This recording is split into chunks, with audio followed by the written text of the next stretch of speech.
Listo. Bueno, entonces vamos a seguir con esto de Génesis y vamos a recordar directamente, pues, qué fue lo que vimos la clase pasada, ¿no? La clase pasada vimos casi todo lo que fue la introducción, ¿cierto? De este libro, cómo realmente vemos que el adversario, lo que nosotros llamamos Satanás, definitivamente no está en contra de nosotros, sino que realmente lo que pasa es que él no está en contra de Dios, él no va a ser no es el archienemigo de Dios, ¿cierto? Y eso lo vimos con Job, que él fue uno de los que iba y quedaba y le rendía cuentas al Eterno, le decía qué hizo y qué no hizo, ¿cierto? Y el Eterno es el que le dice hasta qué punto puede tocar a Job. Por eso sabemos que él es que un adversario, aquel que me ayuda a crecer en cuanto a muchas cosas de mi vida, ¿cierto? Entonces, esto es algo que podemos ver y podemos ir aprendiendo a lo largo de la escritura, que Satanás no es más sino un siervo del Eterno al cual es nuestro adversario para ayudarnos a crecer, ¿cierto? Eso lo vemos y se lo referí con un ejemplo muy claro que es jugadores de fútbol o con un deporte en específico. Nosotros si nos quedamos, por lo menos en fútbol, que es lo que yo más conozco, o Latinoamérica más se conoce, ¿cierto?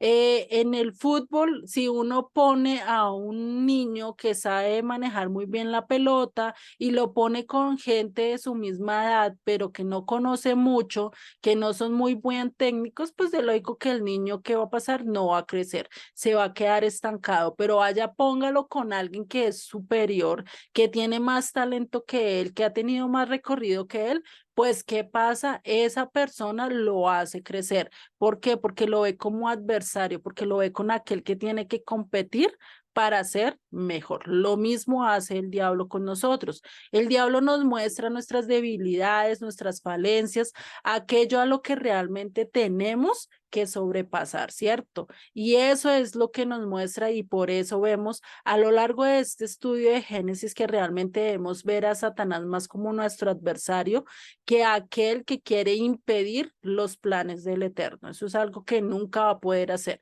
Satanás no va a poder lograr ni siquiera estar en los zapatos de Dios, ¿cierto? Y entramos y vimos parte del comienzo de este libro, ¿cierto? Vimos el bosquejo, vimos los datos generales de este libro y entramos directamente a ver y alcanzamos a ver, si no estoy mal, 5 capítulos, ¿cierto? Nos quedamos fue en el capítulo del diluvio, si no estoy mal.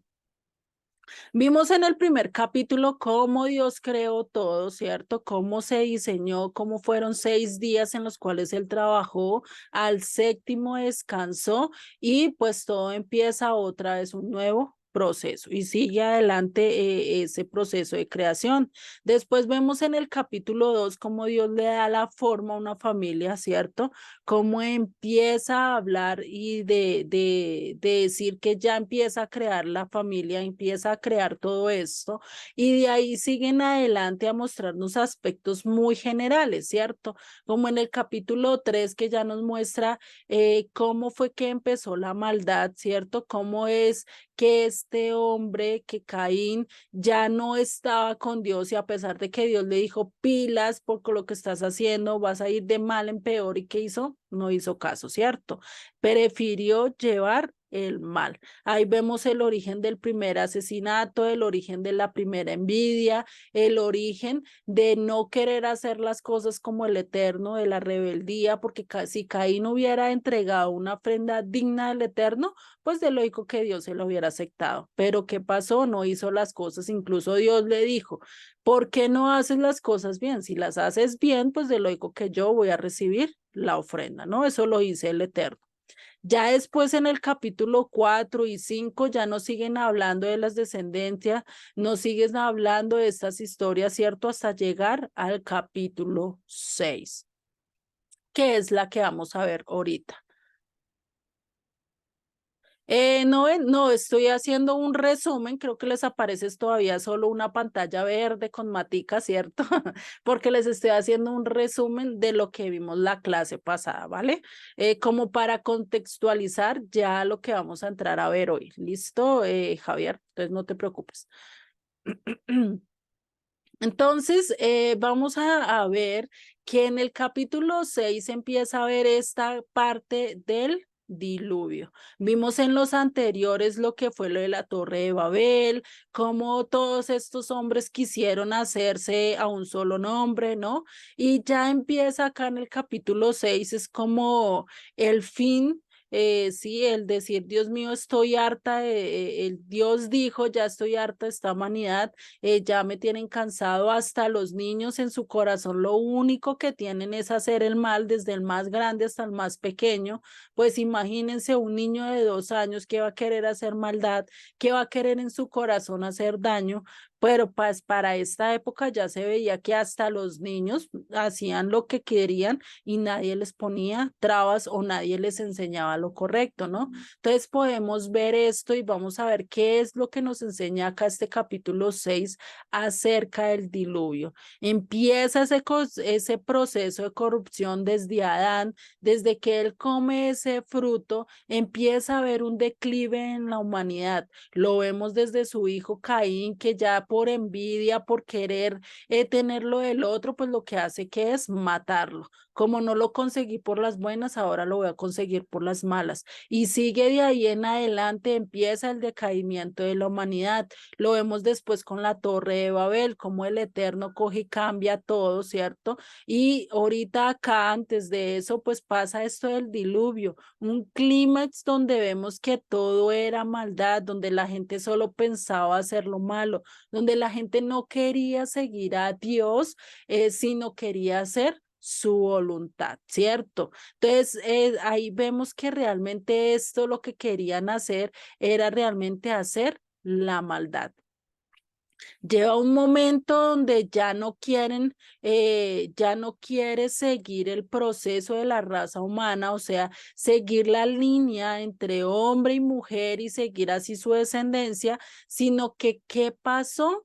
Vinieron estos ángeles de Dios, estos ángeles caídos, ¿sí? Y se juntaron con las mujeres, vieron las mujeres tan bellas que llegaron a ella. Entonces, ¿qué pasó? Hubo una mutación, se puede decir así, casi mutación genética. Realmente no se sabe qué cambió, si cambió el ADN, si cambió ciertas cosas, pero vemos que desde ahí, desde ese momento empezaron a haber gigantes en la Tierra, ¿sí?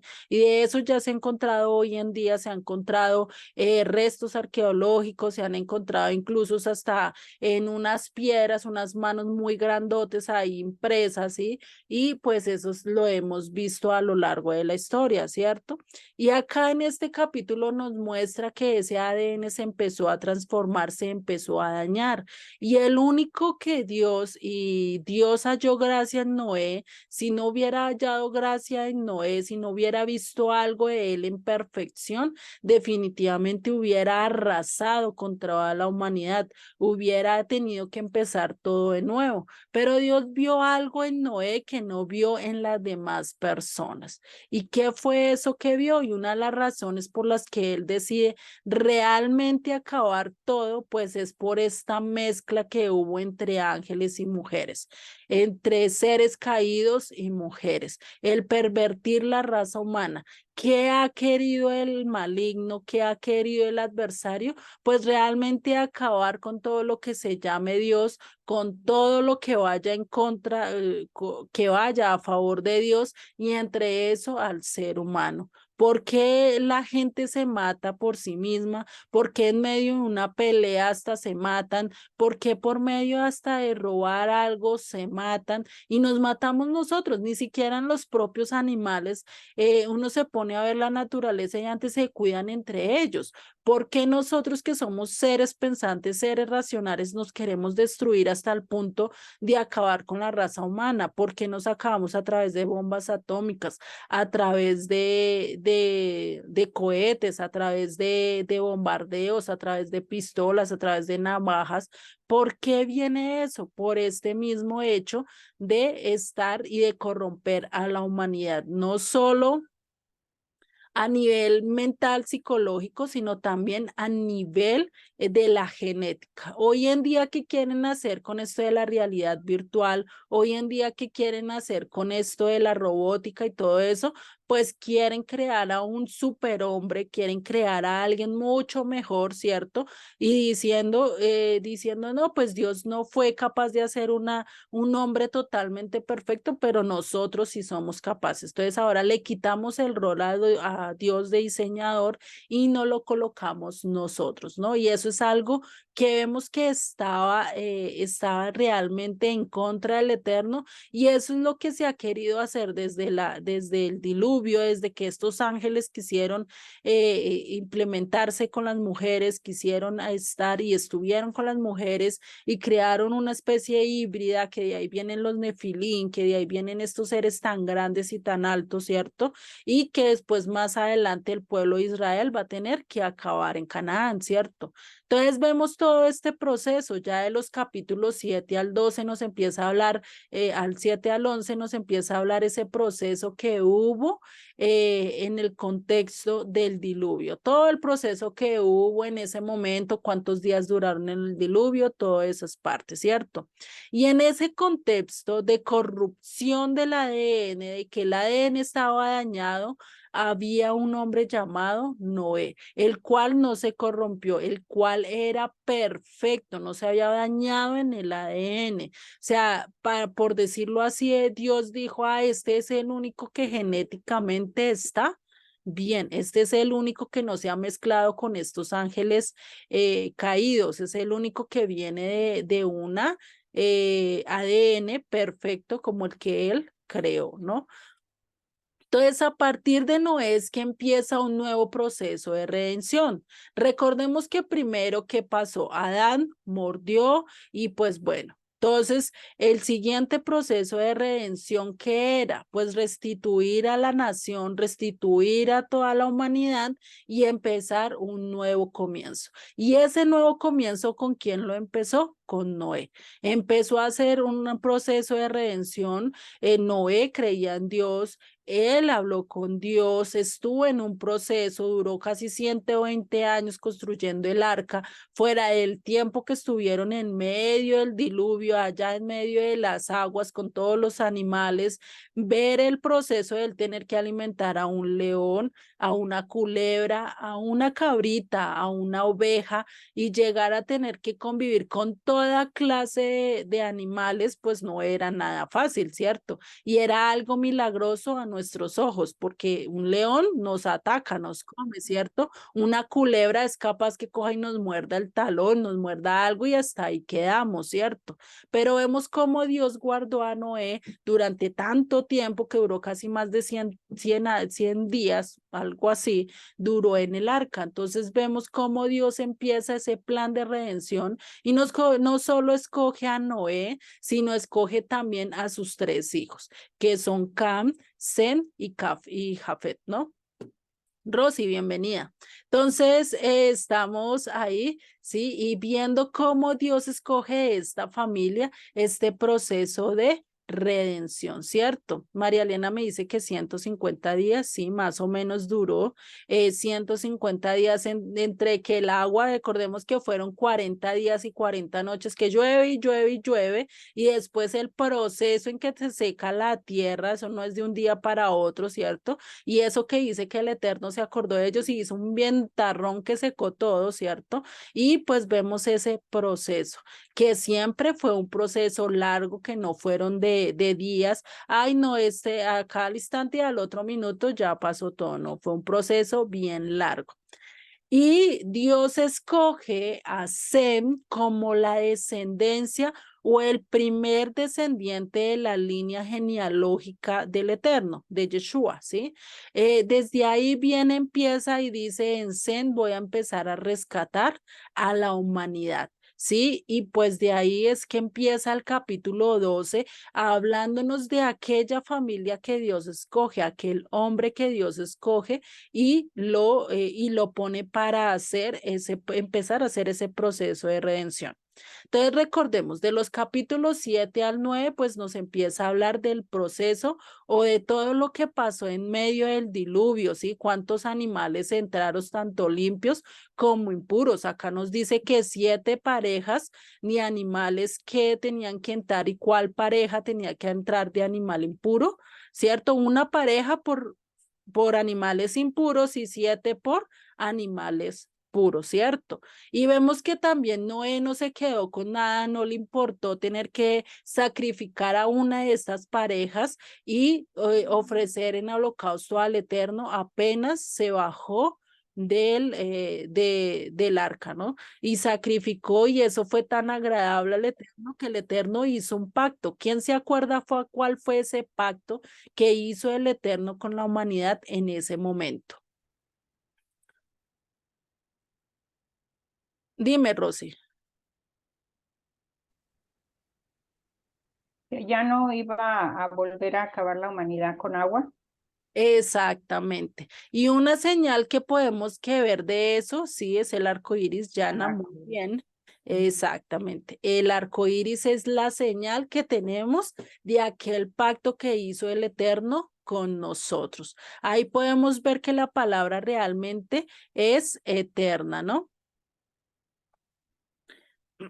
Y María Elena también lo acabo de indicar. Muy bien, sí, señoritas. ¿Vale? Entonces ahí podemos ver esta parte del diluvio que realmente si uno la pone a estudiar un poquito más a profundidad nos va a traer muchos grandes principios y muchas grandes enseñanzas. Recordemos que acá es un panorama de cada libro y a poquito vamos a empezar a entender mucho más las escrituras. Del capítulo 10 al 11 nos empieza a hablar del origen de las naciones, ¿sí? Del origen de las naciones africanas, asiáticas y todo eso de dónde vienen, ¿sí? Y eso no lo empiezan a ver. Entonces, de Sem vienen todas las naciones semitas, ¿sí? A todo lo que le dicen, por eso es que cuando hablan de que están contra Israel, entonces están hablando de antisemitas, ¿sí? O sea, que no quieren a los semitas. Entonces, ¿quiénes son los semitas? Son los hebreos, lo que conocemos hoy como el pueblo Israel, el pueblo escogido y los árabes, es decir, todo Medio Oriente. ¿Listo? De Cam vienen todas las naciones africanas, ¿sí? Todo lo que es la parte de África. Y de Jafet vienen las naciones asiáticas y parte de Europa. ¿M? Y pues ahí podemos ver cómo se empezó a distribuir la tierra desde estos hombres, ¿sí? Hasta lo que vemos hoy en día y cómo se empezó a dispersar hasta llegar pues a nuestro continente, ¿cierto? Que en realidad no es que lleve mucho de ser descubierto, pero pues en manos de ellos ya sabía de nuestra existencia, ¿no? Bueno, entonces de uno de estos tres hijos, Dios escoge y los escoge para que haya ¿qué? Descendientes. Y pues toda la humanidad, no podemos decir que no venimos de estos tres, venimos de estos tres, sí o sí, cierto, seamos de Sem, seamos de Cam o seamos de Jafet. No podemos decir que no, porque es imposible si toda la humanidad se quedó entre el agua, pues imposible decir que no. Los únicos que sobrevivieron, que no estaban entre el arca, ¿quiénes fueron? ¿Quiénes pensarían ustedes que los que sobrevivieron, que no estaban entre el arca, quiénes eran? Una pregunta así como solo para ponernos a pensar. Juan, ¿tú sabes quién sobreviviría o qué sobreviviría que no estuviera en el arca?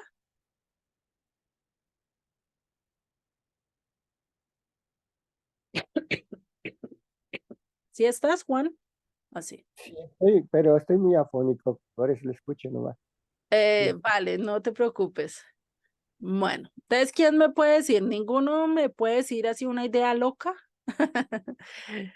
Bueno, parece que no. Bueno, entonces, Javier, ¿ibas a decir algo?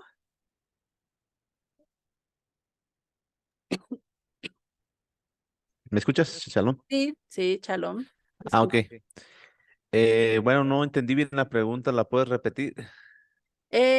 Todos recordemos que todo lo que Dios dijo fue que metieran a todos los animales entre el arca y la familia de Noé, ¿cierto? Que ellos eran Ujú. los únicos que se iban a salvar. Pero hubo otra cosa que se salvó, que se quedó fuera del agua. ¿Tú qué crees que se salvó que estaba fuera del agua? Pues Que los peces, sobrevivió. todos los animales Exactamente. que habitan en el mar. Exactamente, pues cómo iban a meter en el arca a todos los peces, pues no, ellos vienen en el mar, pues qué necesidad de sacarlos, ¿cierto? Ahí sobrevivieron.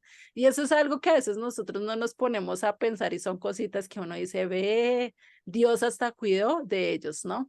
Entonces eso es como algo solo para ponerlos a pensar, ¿no? A mí me Ujú. gusta a veces hacerles preguntas así al azar. Bueno, entonces vamos a entrar ya en la siguiente sección, en la segunda sección. Dime, Rosy. Perdón, también no entendí mucho cuando comentaste que de uno de estos tres hijos es que nosotros descendemos y luego pusiste no hay ninguna posibilidad. Eso O no sea, lo... no hay, ahí puse, creo que no hay ninguna posibilidad de refutar esa opción, ¿sí? Me Ah, faltó, ok. fue cómo terminar la idea ahí. Ah, Yo ok. me Entonces disculpo, que pero sí sí. venimos de cualquiera de esos tres. Sí, sí o sí podemos, pues por lo menos los morenitos podríamos decir que venimos de Café, o de la descendencia de los africanos y que son Cam, ¿cierto? Podemos decir que los morenitos somos de ahí. Por lo Sí. menos decimos que los asiáticos, aquellos que están ojis rasgaditos, así bien rasgaditos, los ojitos chiquitos, son que vienen de Jafet, ¿sí? Entonces, de ahí, de alguno de estos tres tenemos que venir, ¿cierto? Por lo menos nosotros los latinos somos más mezclados que quién sabe qué, ¿cierto? Entonces no podemos saber de quién, pero sí o sí venimos de uno de estos tres personajes, ¿listo? Qué pena con ustedes, creo que ahí no se entendió la idea en la última, pero después la corrijo, ¿vale? Entonces, vale. Entonces vamos a seguir con la siguiente sección. No sé si hasta acá haya dudas o vamos bien. ¿Vamos bien? Vale, como que nadie tiene... Listo, gracias, María Elena. Vale, entonces en la segunda sección que vamos a ver, los capítulos 12 al 50, la historia de una familia, esa historia que vimos en el curso básico que duró un buen tiempo dándonos, ¿cierto?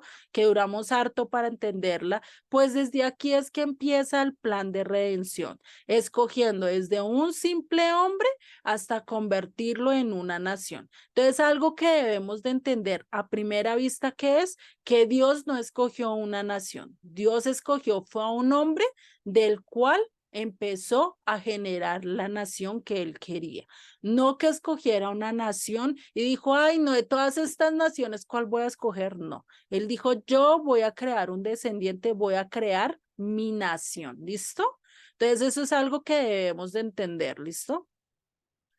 Y después de esto, entonces, ¿de quién escogió? Dios escogió a Sem.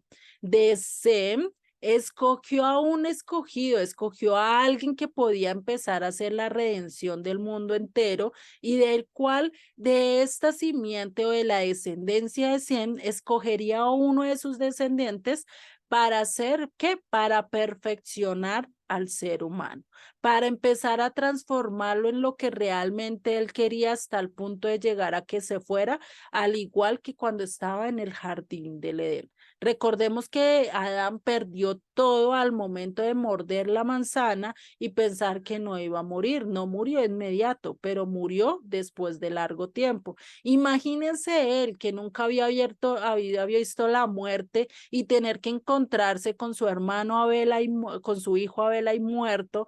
Eso era catastrófico, saber que él vivía eternidad, quién sabe cuánto tiempo pasó en el jardín del Edén, cuánto tiempo tuvo que estar allá con el Eterno y que después de salir en algún tiempo, en algún lapso de tiempo, ¿no?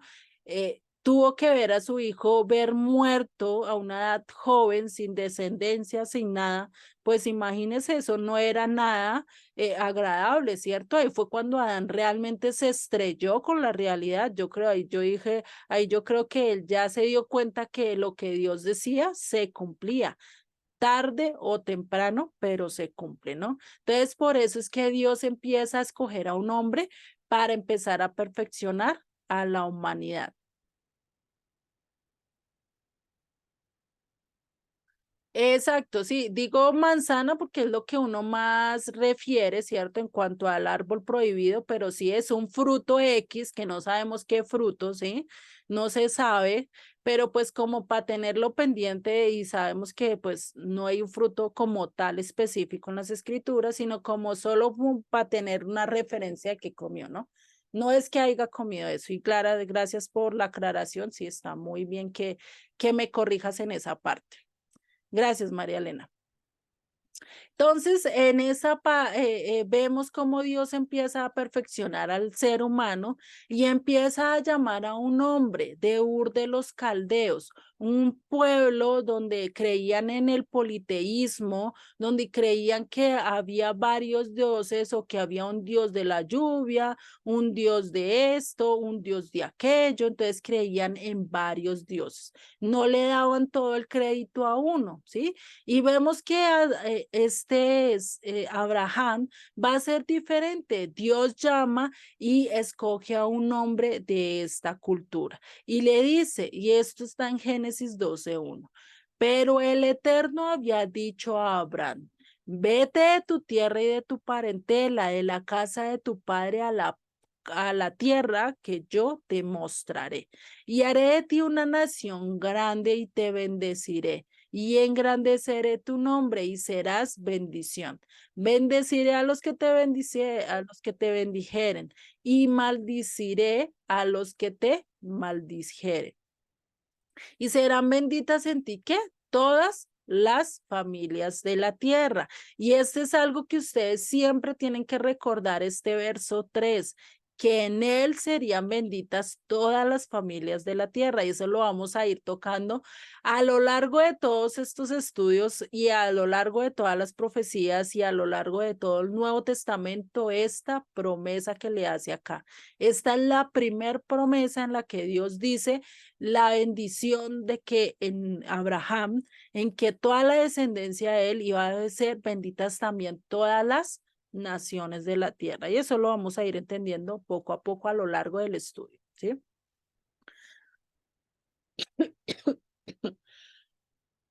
Perdón. Y en otra traducción también dice, en ti, y otra traducción o como pudiera traducirse de otra manera, es que en ti serán entremezcladas todas las familias de la tierra. Imagínense, y eso fue lo que pasó para el 722. Eso fue lo que pasó después de que Asiria cogiera y ganara y se apoderara del pueblo de Israel, ¿cierto? ¿Qué fue? El pueblo de Israel fue disperso a todas las naciones y al ser disperso a todas las naciones, ¿qué pasó? Se empezó a mezclar, empezó a perder su identidad y empezó a pasar muchas cosas, ¿cierto? No vamos a ahondar en ese tema, pero ya lo vamos a ir viendo cuando empecemos a avanzar en los libros de la Biblia. Entonces Dios le confirma la promesa y se la confirma cuando en Génesis 15:5, ¿sí? Recordemos que Abraham sí hace lo que el Eterno le pide, se sale de su tierra, se va, pero no se va solito como el Eterno se lo pidió, se lleva a su sobrino Lot, ¿cierto? Y se lleva a eso, y pasa sus consecuencias, ¿cierto? Y acá después en Génesis 15:5 vuelve y se lo reafirma. Y dice, y lo llevó fuera y le dijo, mira ahora los cielos y cuenta las estrellas, si las puedes contar. Y le dijo, así será tu descendencia, y creyó al Eterno y le fue contado por justicia. ¿Qué quiere decir acá con que creyó? ¿Sí? Recordemos que para esa época Abraham era ya anciano, era ya de 75 años cuando el Eterno le habló por primera vez, acá ya tenía mayor edad, ¿cierto? Su esposa era estéril y Dios le dice, tú vas a heredar esta tierra y tu descendencia va a estar acá. ¿Qué va a pasar si a ti te dicen tú que no puedes tener hijos y te dicen, no, pues tú vas a heredar esta tierra y vas a tener descendencias? Pero ¿cómo? Tengo que adoptar, tengo que esto, te va a ocurrir mil formas, menos de que Dios te va a dar la capacidad de tener nuevamente hijos, ¿cierto? Eso estaría algo como salido del contexto de nosotros porque decimos, para mí es imposible, pero ¿qué pasa? Para Dios no hay nada imposible, ¿cierto? Y después en el capítulo 17 también nos hace las mismas promesas y siguen así hasta en el capítulo 22 también llega y otra vez hace esa promesa con Abraham, vuelve y se la repite. ¿Y qué le dice? ¿Y qué le prometió? Que tu descendencia sería como las estrellas del cielo, ¿cierto? ¿Y qué pensaría Abraham al momento de salir y ver ese cielo estrellado? Bueno, hoy en día casi no podemos hacerlo en las ciudades en donde estamos, ¿cierto? Por lo menos yo acá donde estoy no alcanzo a ver sino por ahí unas cuantas estrellitas ahí asomándose, ¿cierto? Pero allá en el desierto, para la época de Abraham, no había luz eléctrica, eso era solo ni linternas, era como con antorchas, ¿sí? Y con eso es que se alumbraban, pues de lógico que el cielo, el firmamento, eso iba a estar alumbrado de puras estrellitas. ¿Qué pensaría Abraham al ver que Dios le dijo, sal y cuenta las estrellas, cuán innumerables? ¿Qué pensaría él? Ay, pues si Dios puede sostener esto, pues imposible que no me dé a mí mi descendencia, ¿cierto? Si Dios sostiene todas esas estrellas allá y no se me caen encima, pues puede hacer muchas cosas, ¿cierto? Todas esas cosas él pensó. Dijo, pues si Dios creó el firmamento, pues es posible que me cumpla a mí, que es darme una descendencia al sostener todo eso allá arriba, pues eso es nada comparado al universo, ¿cierto? Entonces él creyó, no refutó, no dijo, ay, ¿cómo lo vas a hacer? Ay, ¿será que así? Ay, ¿será que allá? No, no dijo nada, dijo, bueno, yo te creo, voy a confiar en ti. ¿Sí? Y después de eso pasan varios años desde la primera promesa de Génesis 12 hasta que tiene un hijo, pasa casi 25 años, ¿sí? Porque él lo tiene casi a los 100 años a Isaac. Entonces empieza y tiene este hijo a Isaac, que es el Dios de la promesa y en el cual va a empezar a darle una lección al fruto de la promesa, ¿cierto? Tiene que venir una prueba de fe. ¿Cuál fue esa prueba de fe? ¿Cuál fue ese tiempo de adversidad? Ese tiempo donde Dios realmente probó la fe de Abraham al momento de pedirle que le diera a su hijo. ¿Qué pasaría con nosotros si Dios nos dice, hoy me tienes que entregar tu hijo y no puedes tardar? ¿Qué pasaría? ¿Tú lo entregarías? ¿Tú le dirías, sí, padre, mire, acá está mi hijo? Difícil, ¿cierto? Eso es algo que nosotros no haríamos tan fácilmente. Imagínese a Abraham y no solo ir y entregarlo, sino tener que darlo en sacrificio al Eterno, tener que él y ponerle la mano encima a su hijo. Eso no era nada fácil. Y más si se amaba, y más si era el hijo de la promesa, donde Dios le prometió todo, ¿no? Pues es algo difícil y es algo complicado de hacer, ¿cierto? Entonces, ¿cuál fue esa prueba? Pues el Dios le pide que le dé a su propio hijo a Isaac y pues Abraham igual está dispuesto a hacerlo. No le pone un pero, vemos que en la escritura no dice que a Abraham le cuestionó, le dijo, pero ¿por qué? Pero que no sé qué, no dijo nada, se cayó y obedeció. Y a veces debemos hacer así, ser obedientes a pesar de que no entendamos lo que nos pida, porque Dios puede que nos esté probando y nos quiera mostrar si realmente nuestra fe o lo que decimos lo podemos cumplir con palabras o lo podemos cumplir con hechos, ¿no? Entonces acá el tema del sacrificio de Isaac es un tema crucial para entender el resto de las escrituras o a lo largo de las escrituras. ¿Por qué? Porque este es un anticipo profético de lo que iba a pasar más adelante. ¿Qué iba a pasar más adelante? Y eso ya lo vamos a ver. Entonces, Abraham e Isaac suben a un monte que se llama el monte Moriah, que si ustedes lo buscan en el hebreo se dice More, que es el lugar donde Dios enseña algo. el lugar del maestro, donde Dios trató de enseñar que un padre iba a sacrificar a su hijo por amor. En este caso, Abraham iba a sacrificar a su hijo por amor. ¿A quién? A Dios. Dijo, tú eres, me diste todo, tú eres el dueño tú creaste el cielo, creaste la tierra, creaste los animales, me creaste a mí, me has dado todo, pues porque yo no te voy a dar mi hijo, ¿cierto? Entonces, él por amor le quería entregar su hijo.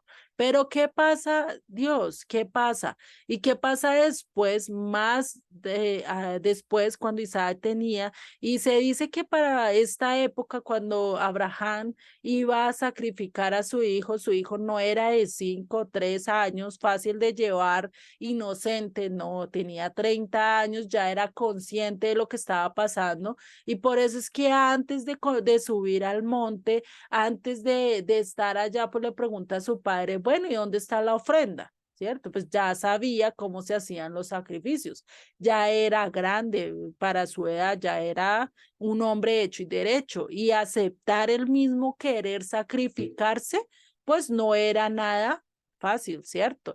Que ustedes estarían dispuestos a sacrificar si sé que su padre lo sacrificara así por un Dios.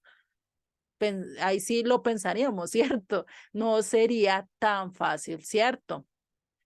Y fuera eso que Isaac mismo estaba cargando la leña donde iba a ser donde iba a ser sacrificado, pues tampoco era tan agradable.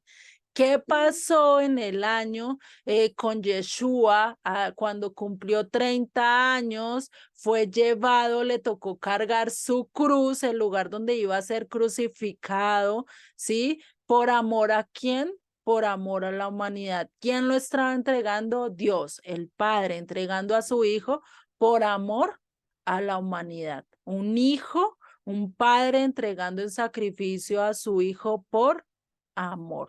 ¿Y cuántos simbolismos no vemos que se asemejan a la historia de Isaac, ¿no? Este padre entregando a un hijo consciente de lo que estaba haciendo, cargando sus propias cosas donde iba a ser sacrificado. Isaac cargó la leña, Yeshua cargó la cruz. Imagínense cuánto simbolismo y cuánta paralelismo hay entre los dos hechos, ¿no? Entonces podemos ver todo esto y esta historia de Isaac está relatada en Génesis 22, 6 al 18, la cual vamos a leerlo como para tener un poquito más de contexto, ¿vale? ¿Y qué dice allí? Dice, y tomó Abraham la leña del holocausto y la puso sobre Isaac, su hijo. Y tomó en su mano el fuego y el cuchillo y fueron ambos juntos.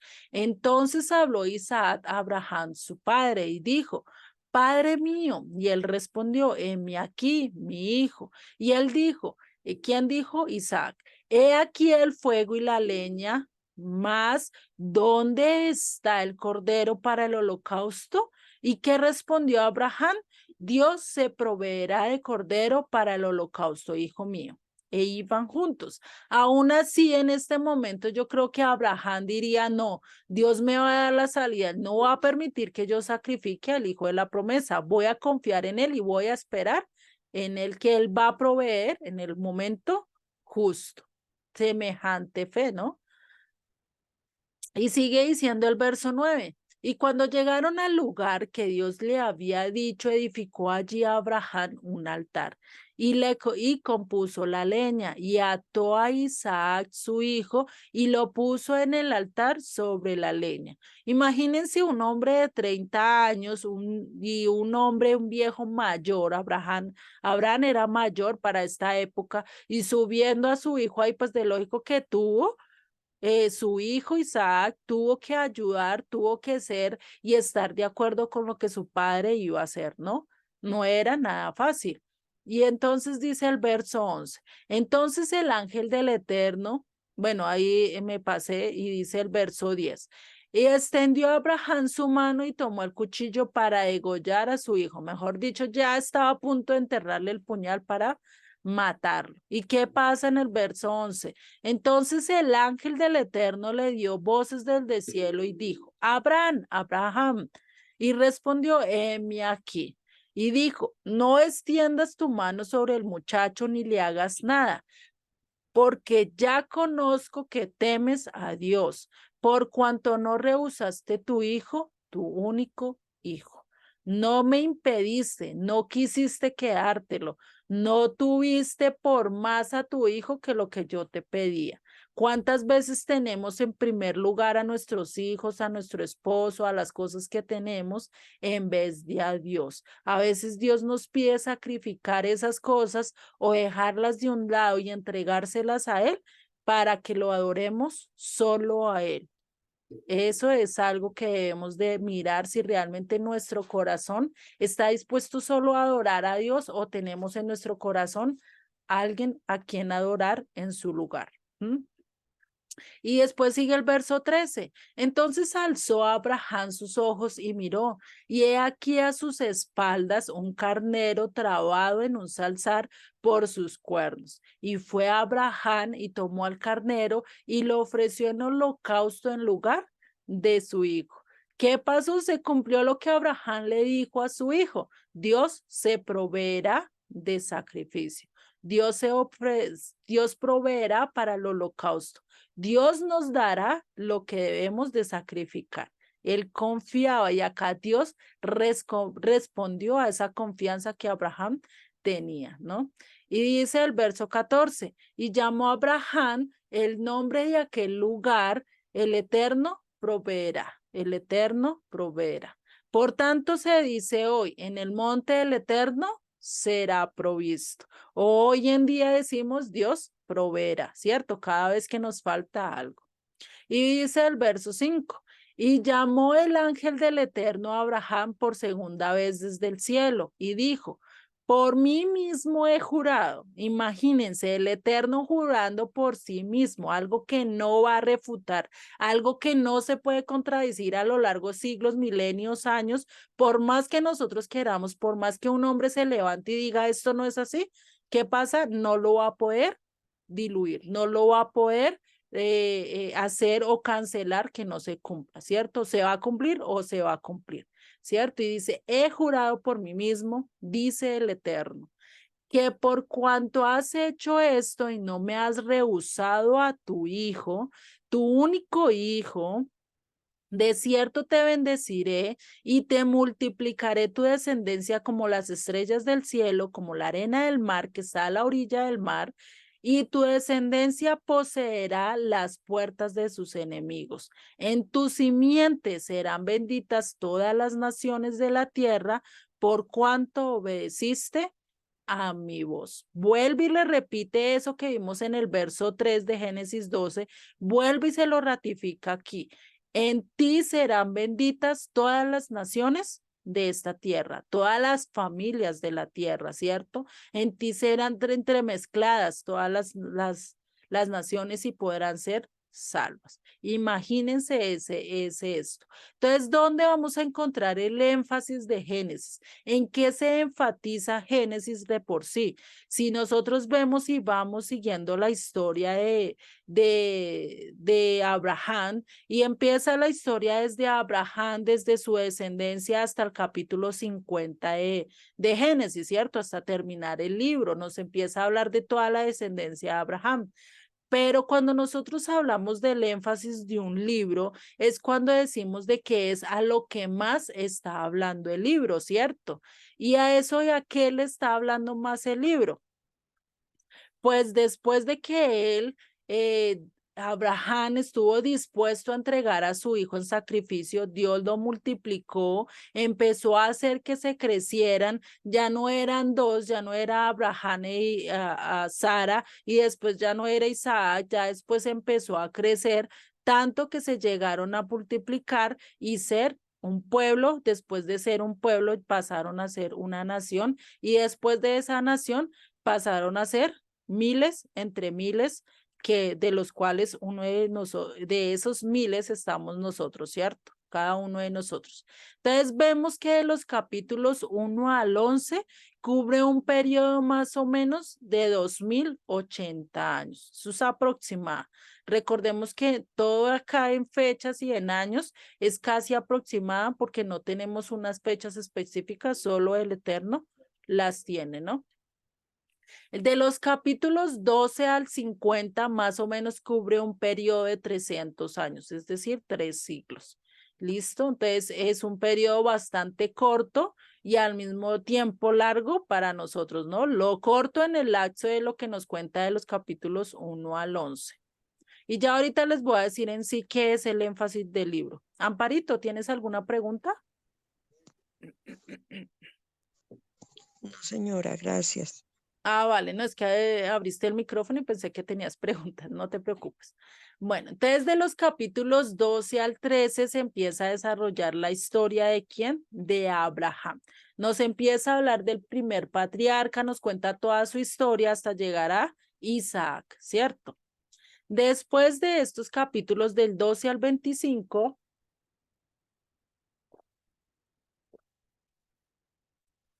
del 12 al 25 igual sigue contando la historia de Abraham, pero paralelamente con Isaac. Ya de los capítulos 26 al 28 ya nos hablan ya más con exactitud de Isaac como tal, como el hijo de la promesa. ¿Qué fue lo que hizo? ¿Qué no hizo?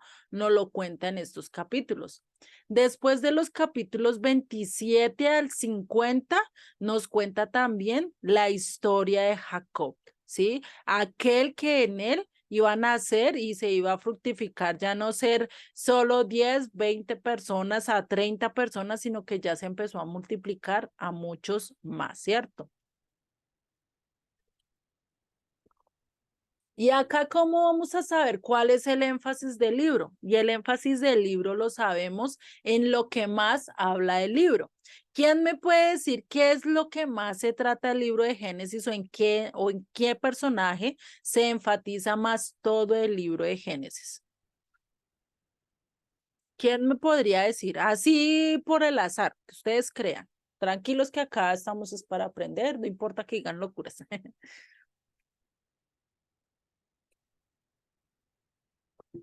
Ninguno, bueno, les voy a preguntar al azar. Bueno, ya hay 3 personas. Bueno, Javier, dime y después Rosy.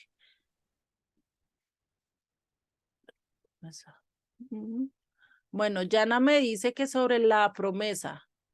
Javier, ¿no vas a comentar nada?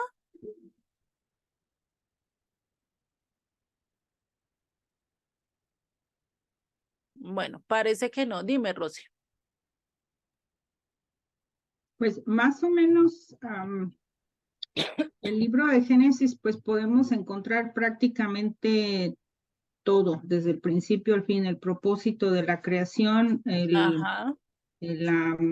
la redención y prácticamente pues toda la creación del Señor y la redención también del Eterno para la humanidad. Exactamente, sí. Ajá. Y acá Amparito también, perdón, María Elena también me dice que la historia de una familia, de donde somos parte. Sí, también, pero hay una historia que realmente se hace mucho enfática en este libro y del cual pues habla mucho más capítulos de este personaje que de cualquier otro personaje a nivel de Génesis, ¿sí? Enfatizando sea la promesa, sea el pacto, y recordemos que la promesa se enfatiza en toda la Biblia está la promesa que en la simiente de Abraham serían benditas todas las naciones, y eso lo vamos a ver hasta Apocalipsis, cómo se cumple esa promesa. Pero en sí lo que más se enfatiza es en la vida de un hombre y en la cual casi todos no sabemos esa historia, ¿cierto? Porque es un cuento muy famoso desde niños que la llegamos a escuchar y es una historia muy fascinante que a veces a nosotros nos deja muchas cosas en nuestras vidas, ¿no? Muy bien, María Elena, sí señora. José el Soñador es de aquel que está y se enfatiza más este libro, ¿sí? Entonces, casi la mitad del libro, y si vemos desde el capítulo 27 hasta el 50, nos habla de Jacob. O sea, acá ya empieza con el énfasis de que de la familia de Jacob. ¿Sí? Si vemos casi son 50 capítulos, la mitad son 25, imagínense, pues desde el 27 es casi la mitad de todo el libro que nos habla solo de la familia de Jacob. Pero ¿en cuál más se enfatiza? El de los capítulos 27 al 35 nos habla de la vida de Jacob en sí, solo el personaje como tal. Pero de los capítulos 37 al 50 nos está hablando de la vida de José. Entonces son casi 13 capítulos únicamente para este personaje. Imagínense, de los otros son pocos, por lo menos de Jacob son casi 5 y 3, 8 capítulos no más, y así de los otros no enfatiza tanto y no da tantos detalles de la vida de cada personaje como lo da de José el soñador. Nosotros sabemos todo lo que le pasó y todo el transcurso de su vida, ¿cierto? Hasta llegar a la tierra prometida, hasta llegar a salir y morir allí, ¿no? Entonces podemos ver que en sí realmente ¿en qué enfatiza? Pues en la vida de José, ¿sí? Y es en lo que más le da detalle. ¿Por qué le da tanto detalle a la vida de José, a José el soñador? ¿Qué fue lo trascendental en su vida que realmente marcara ese énfasis tan grande que Dios le hace, ¿sí? Empieza desde lo más alto, que es la creación, que es todo ese proceso, hasta terminar con la vida y enfatizarse solo en la vida de un hombre como es José, ¿no? Y saber que escoge a una familia y de allí escoge a José como el primogénito de eso, como el primogénito de toda una familia, ¿no? Ya nosotros sabemos cómo es todo ese proceso de escogencia ya desde el curso básico, ¿no? Entonces, acá escoge y esta vida de José se puede decir que es el clímax o es el punto más alto del libro de Génesis. ¿Por qué? Porque a través de la vida de José podemos ver el plan de redención de Dios para casi toda la humanidad. Cómo Dios iba a escoger a un hombre, cómo iba a pasar este hombre ciertas cosas hasta el punto de darnos a entender que algo más iba a pasar. Y algo que pasa es que este libro termina con una muerte. Es algo increíble. Empieza con la creación, con dar vida, con ser luz, con dar cosas y termina con la muerte de José. Termina con los huesos allí en Egipto, ¿sí? Termina aquí algo y ahí es donde debemos enfocarnos porque Dios quiere decir algo con esta vida. Quiere decir algo con la vida de José para nosotros y para lo que va a pasar en eventos mucho más posteriores. Entonces, esta es la historia de un hijo a quien su papá lo designó como el primogénito. Y el primogénito realmente, ¿quién era en la vida de Jacob? Recordemos que era ¿quién? Rubén, ¿cierto? Rubén era el primogénito de Jacob, era el primer nacido, el que abrió vientre, ¿cierto? Pero ¿qué dijo Jacob? No, este no va a heredar, este no va a ser el primogénito va a ser ¿qué? José. Él sí tiene las características para ser líder, él sí tiene esto, y por esa razón empezó a hacer la envidia de todos sus hermanos. Empezaron sus hermanos a envidiarlo, empezarlos a hacer de todo. Y recordemos la función del primogénito. ¿Cuál era la función del primogénito? Es el encargado de transmitir la fe o la religión de la familia paterna a sus hermanos. Es el encargado de enseñarle a sus hermanos, es decir, es como el pastor para sus hermanos, por así decirlo. Se encarga de enseñarles, de aconsejarles, de guiarles por el buen camino, ¿cierto? Y no solo eso, sino también era el responsable de la manutención. Para esa época se le daba el doble al primogénito. ¿Por qué? Porque él tenía que trabajar el doble para coger y tener que darle a toda su familia, a sus hermanos, a sus sobrinos, a sus nietos y a los hijos de los sobrinos y así sucesivamente hasta que él estuviera ya por morirse, ¿sí? Hasta que le pasara la estafeta, por así decirle, a otra persona. Entonces, él era el responsable de preservar la identidad como pueblo escogido de Dios desde Abraham, ¿cierto? Recordemos que la estafeta se pasó de Abraham a Isaac, de Isaac a Jacob, y Jacob le pasa esa responsabilidad ¿a quién? A José, ¿sí? Y pues ahí viene y viene pues a cuidar esa identidad y ese futuro. Por eso se le daba el doble herencia, por eso se le daba el doble con tal de que él estuviera bien, de que él empezara a administrar y que la empezara ¿qué? A multiplicar con tal de llevar y proteger a sus hermanos, de mantenerlos a salvo, de que tuvieran salud, de que tuvieran que comer, de que no les faltara nada en sí, ¿no? Esa era la función del primogénito y para eso Jacob designó a José, ¿no? Y generalmente, pues, ¿quién era el primogénito a nivel cultural y a nivel hoy en día? Pues el primogénito casi siempre es ¿quién? El que abre matriz, el primer nacido, ¿cierto? Pero acá vemos que siempre por designios de Dios no era el primer nacido, casi siempre era el menor.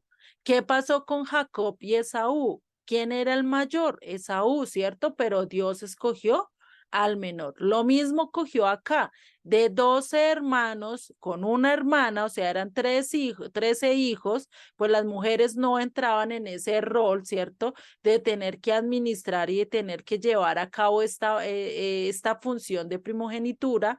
Entonces tenía 12 hijos. De esos 12 hijos, escoge a cuál, al 11º hijo, ni siquiera al menor de todos, sino al 11º, por así decirlo, ¿sí? Al antepenúltimo hijo de él para que fuera el primogénito, ¿cierto? Entonces ahí vemos que Dios es el que elige, Dios sabe el futuro, Dios sabe cómo actuar la persona y a veces nosotros podamos que en nuestras familias no seamos el primero, por lo menos yo soy la menor de 3 hijas y por lo menos ustedes también, algunos puede que sea el mayor, el primogénito, como puede que sean el último, el del medio, ¿cierto? Y pues van a cumplir el rol de ser aquellos que llevan y que tienen que transmitir la fe a su familia, por ser los primeros que Dios escogió y los cuales han entendido, ¿sí? Y han empezado a tener el temor y la sensibilidad de escuchar al Eterno, ¿no? Entonces Dios eligió por medio de Jacob para transmitir la fe a quién, a José como primogénito. Esto fue antes de que fuera vendido, antes de que terminara por allá en Egipto y pasara semejantes circunstancias tan adversas, ¿cierto? Y por eso, pues una recomendación para tener un poquito más fresca la historia puede ser ver la película de José el Soñador, esa la pueden encontrar en YouTube o también pueden ver la serie de José, ¿sí? De José y la Tierra Prometida, la pueden ver.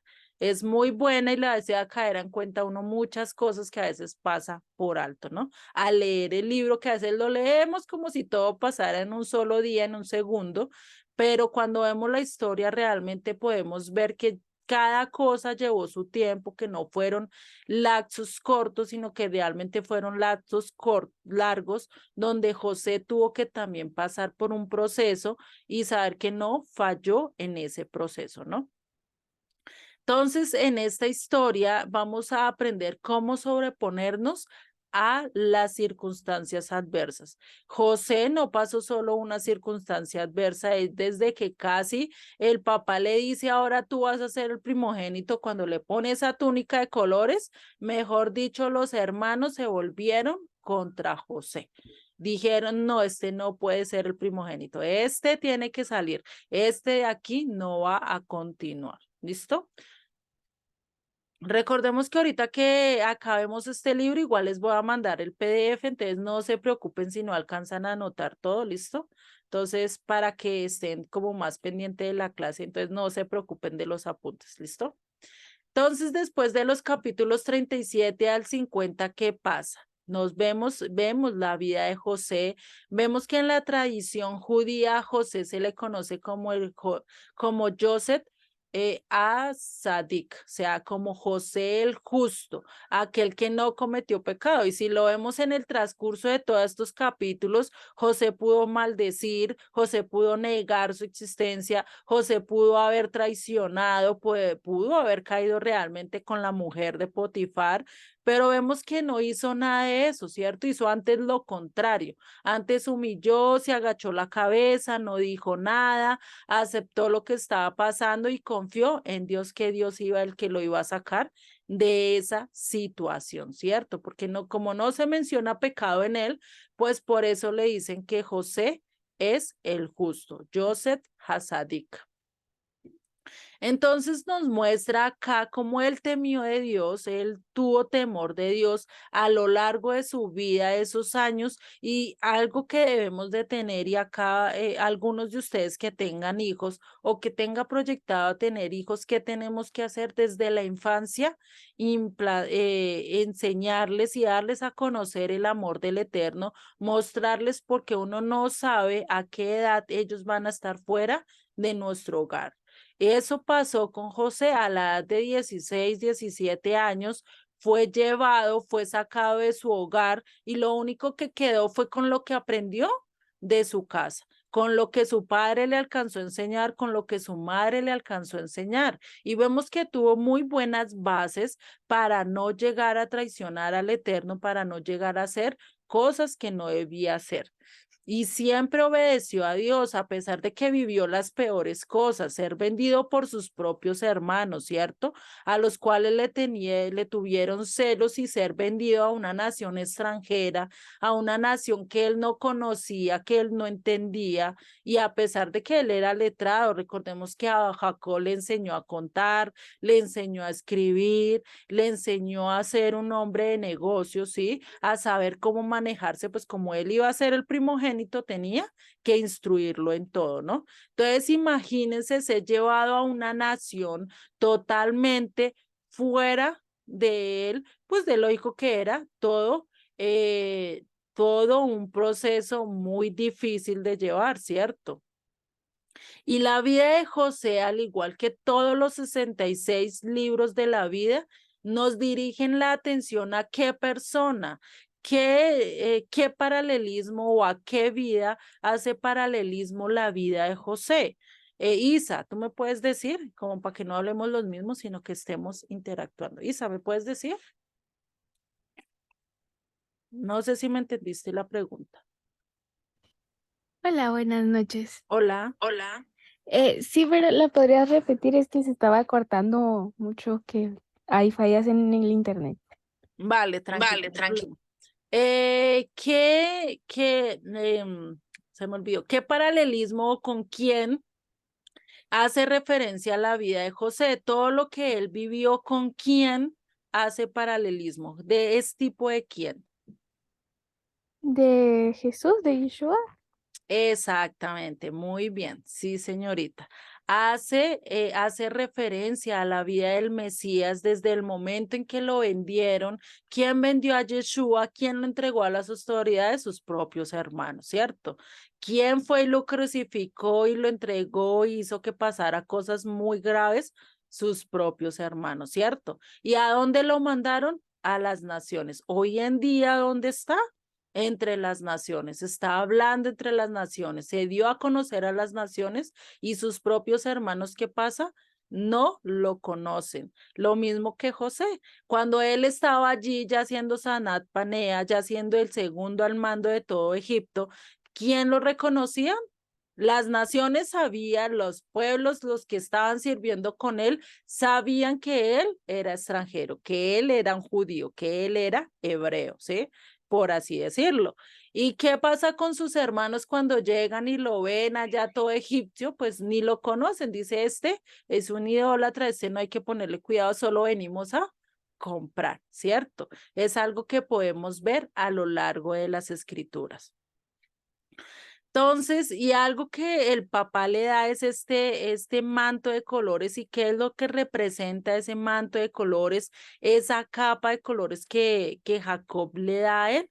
Pues eso representa autoridad, la autoridad que él tendría al llevar el nombre del Eterno en medio de sus hermanos, la autoridad de manejar toda su casa, la autoridad de bendecir todo lo que él tenía, ¿sí?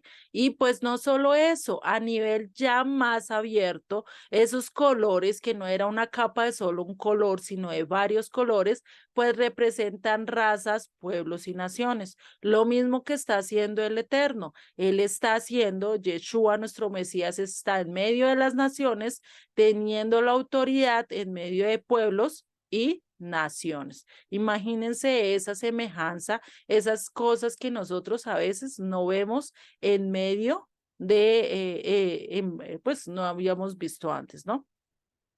Entonces los hermanos, por otra parte, rechazan la elección de su padre y dicen, no, eso no es así. Lo mismo que a Yeshua, todos dicen, no, tú no puedes ser el Mesías, tú por qué te vas a levantar. Acá si tú te levantas viene Roma y nos acaba, no puede ser así. Lo mismo decían sus hermanos, ¿no? ¿Cómo es que este chamaquito me va a venir a mandar a mí, yo que ya tengo ciertos años, ciertas experiencias, ¿cierto?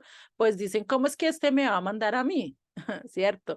Imagínense a ustedes una edad de 50, 60 años, venga un joven de 20, 15 años a decirles a ustedes cómo tienen que portarse, pues ustedes van a decir, ¿qué me va a decir este? ¿Qué me va a venir a enseñar, cierto? Pues nos vamos a sentir un poquito agraviados. Lo mismo pasaba con los hermanos, no se sentían muy bien con el hecho de que él fuera el que los iba a dirigir y que los iba a llevar pues a un lugar más exitoso, ¿no? No podían comprender esto.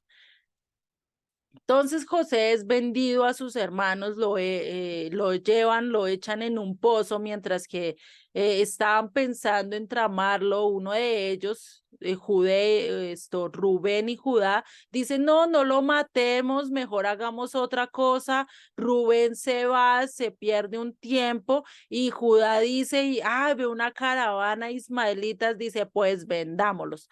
Acá lo vamos a vender. ¿Por cuántas monedas de plata lo vende? Por 20 monedas. Algo parecido a lo que pasó con Jesucristo. ¿Quién lo traicionó? Uno de sus hermanos, uno de sus discípulos. ¿Lo vendió por cuánto? Por 30 piezas de plata. Imagínense. Entonces, algo muy similar, ¿cierto? Y pues no se sabe por qué cambia el valor. De pronto el contexto de las monedas cambiaron a lo largo y fue el mismo valor, no se sabe, ¿no? Pero vemos que acá hay un tipo, una semejanza realmente de lo que estaba y estaba predestinado a pasar con Yeshua a nivel de allí, ¿cierto? Y se lo llevan después al extranjero.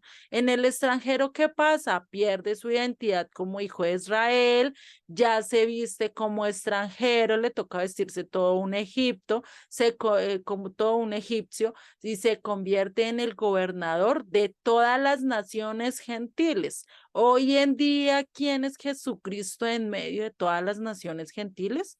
Hoy en día todo el mundo quiere seguirlo, hoy en día todo el mundo quiere estar con él, ¿cierto?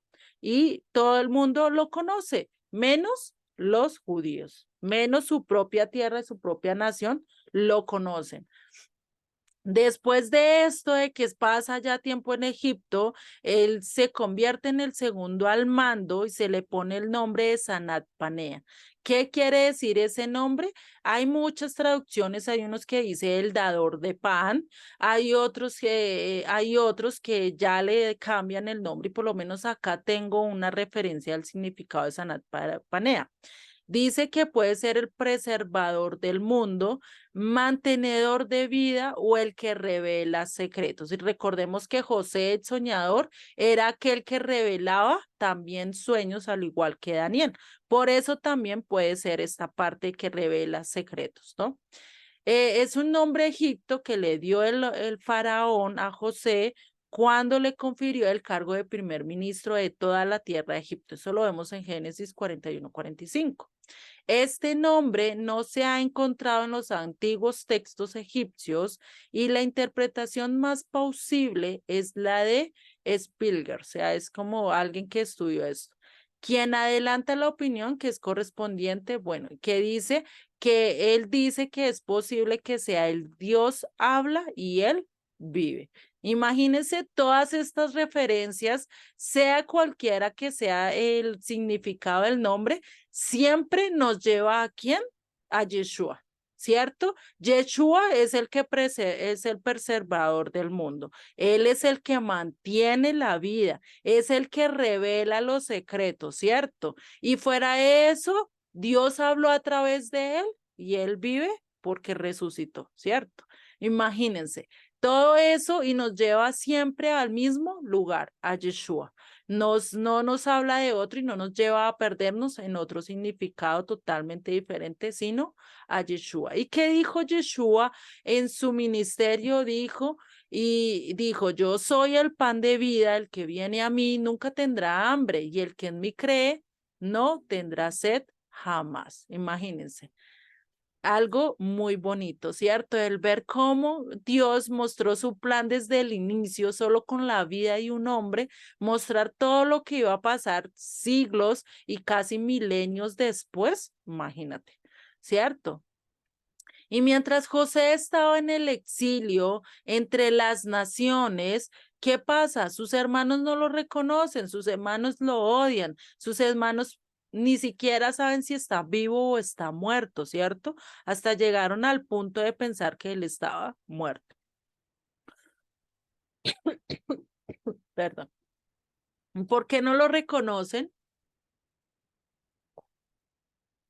Porque simplemente José les estaba hablando a través de traductores. Él estaba vestido totalmente egipcio, ¿sí? Y estaba hablando lengua egipcia, mientras que había ahí a uno al lado, un hebreo, y que le estaba hablando a los demás y le estaba traduciendo lo que José le decía a sus hermanos. Imagínense lo mismo que hoy en día. Perdón. Es lo mismo que hoy en día.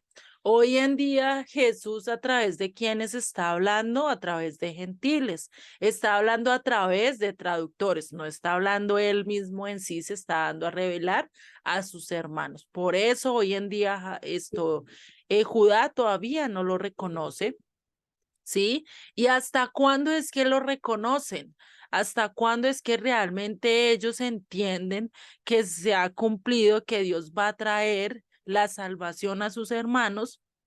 Y es cuando, ¿qué? Cuando él se quita el atuendo, cuando él se quita ese atuendo egipcio y le muestra y se da a conocer que realmente él es José, es su hermano. Ay, perdón. Entonces, al darse a conocer y se quitó todo, pues se reveló el plan divino. Porque ¿qué hizo José al revelarles que él era su hermano? Pues al decirles, miren, para este momento he llegado para salvarlos. Dios permitió que pasara todo eso, todo que me vendieran, que estuviera yo acá en Egipto, pasando larga temporada, viviendo muchas cosas. Dios permitió todo eso, ¿para qué? Para salvarlos, para preservarles la vida. Y eso lo dice José. Entonces acá vemos cómo encontramos ese plan de redención de una manera muy escondida que a veces ni siquiera nosotros leíamos la historia y ni por las luces compararla con la vida de Yeshua, ¿cierto? Y vemos todas esas trascendencias, todos esos tipos, todas esas metáforas que hay en las cuales encontramos realmente que Dios envió a un hijo que está en medio de las naciones, ¿cierto? Para traer ¿qué? A las naciones a las obediencias del Eterno. Acá en José se puede decir que empezó también otro plan de redención.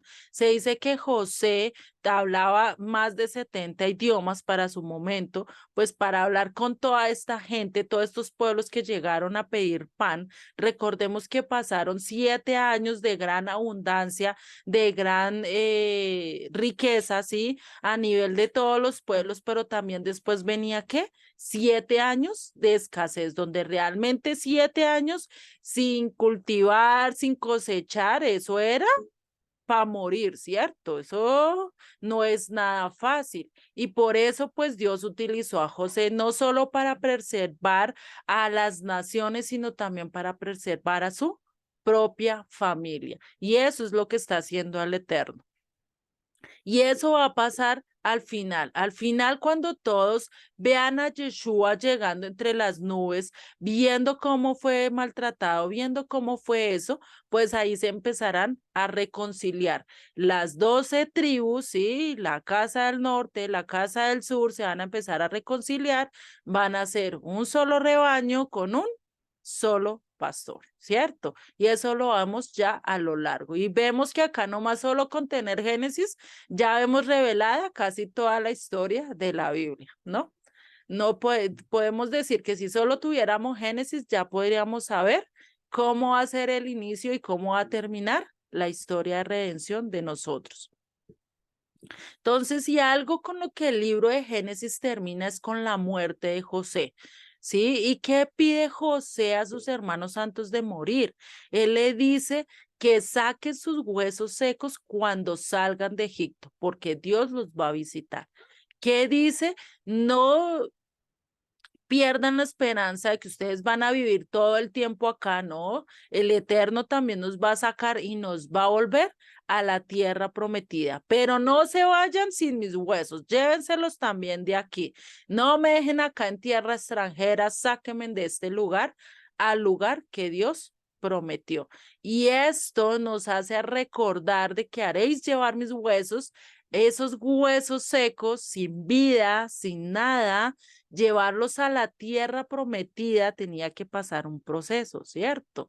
Y esto nos recuerda que a esos huesos secos que van a resucitar, que van a estar en el segundo éxodo, que van a recobrar vida, eso que nos habla Ezequiel 37, esos huesos secos que no tenían vida, pero que cuando el Eterno sopló de su aliento en ellos, resurgieron, volvieron a la vida, entendieron el llamado y se fueron ese ejército de esas personas que van rumbo a la tierra prometida en el segundo éxodo. Imagínense, ¿cierto? Bonito ver esas pistas que el Eterno nos deja y de llegar a comprender semejantes cosas solo en este libro, solo en Génesis. Imagínense lo que nos toca más adelante en los siguientes libros, ¿no? Y Génesis, por eso se divide en dos partes. La primera, pues ya vimos, nos habla de la creación, de todo esto, de cómo es el principio de todo, de la creación, de la familia, del mal, de todo esto, ¿cierto? Y ya después en los 12, del capítulo 12 al 50, ya nos empieza a mostrar el plan de redención.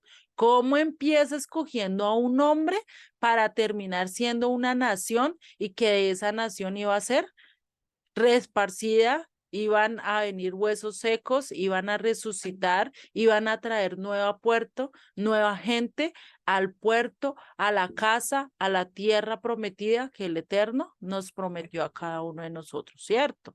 Y pues acá es donde vamos a ver el inicio del desenlace, ya lo vamos a ver en el siguiente libro, en Éxodo. Entonces no se vayan a perder la próxima clase, ¿sí? Y pues el texto a memorizar, ¿cuál es? Es Génesis 12, 2 al 3. Y haré de ti una nación grande, y te bendeciré y engrandeceré tu nombre y serás bendición. Bendeciré al que te bendijere, y maldeciré al que te maldijere. Y serán benditas en ti todas las familias de la tierra. Imagínense esta gran promesa que Dios hace a cada uno de nosotros. Increíble, ¿no? No sé si hasta acá tengan dudas o preguntas o algún comentario, ¿sí? No se queden con dudas. Si tienen algún comentario pueden decirlo, no hay problema.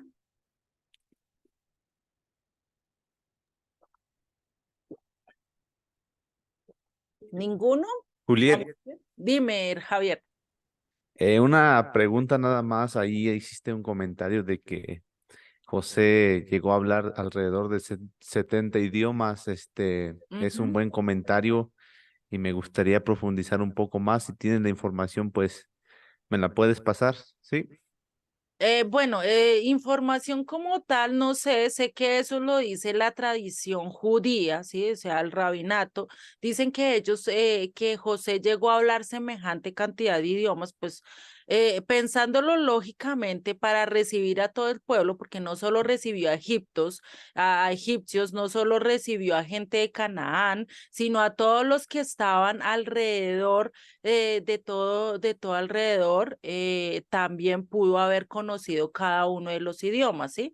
Y pues en sí, donde dice, no sé, sé que lo dice la tradición judía. Si quieres, déjame y yo lo busco a lo largo de esta semana y para ver a ver dónde te puedo encontrar esta información, ¿sí? Yo lo dije como cosa curiosa, porque a mí sí se me quedó eso de que 70 esto. Igual se dice que Pablo también hablaba varios idiomas, no solo el romano y no solo esto, sino que vemos también un paralelismo nomás en esto, ¿no? Por eso es que Pablo llegó a llegar a tantos gentiles y a conocerse y a darse a conocer en semejantes lugares. Y lo mismo pues y haría José, ¿no? Pero déjame, yo te lo busco y te digo, ¿listo? Sí, gracias. Vale, bueno. Llanas, vale, te voy a explicar otra vez lo de los huesos secos. José, habiendo muerto, sí, allí en la tierra, ese morir es a veces cuando nosotros morimos en nuestros delitos y pecados, ¿cierto? Nos convertimos en huesos secos. Acá con José pasó literalmente, él murió, ¿cierto? El que está esperando la redención, el ser ya sacado, el ser resucitado entre los muertos, ¿sí? Por eso él le dice, no deje mis huesos acá en Egipto, lléveselos a la tierra prometida, donde Dios prometió que nosotros deberíamos estar. Tiene conexión con este capítulo de Ezequiel 37, que son estos huesos secos que no tienen vida, que no tienen nada, que perdieron su identidad, que perdieron su color, que perdieron todo lo que el Eterno les había dado, ¿sí? Perdieron incluso su propósito y que al Eterno volverlos a llamar, empezarlos a llamar de en medio de las naciones, que fue lo que hizo el Eterno cuando envió a alguien para sacarlos de Egipto, ¿qué hizo? Pues empezó a hacer un llamado. Dijo, yo los voy a sacar de acá de Egipto. Ustedes pueden seguirme, ustedes pueden hacer esto, ¿cierto? Lo mismo hace Dios con nosotros.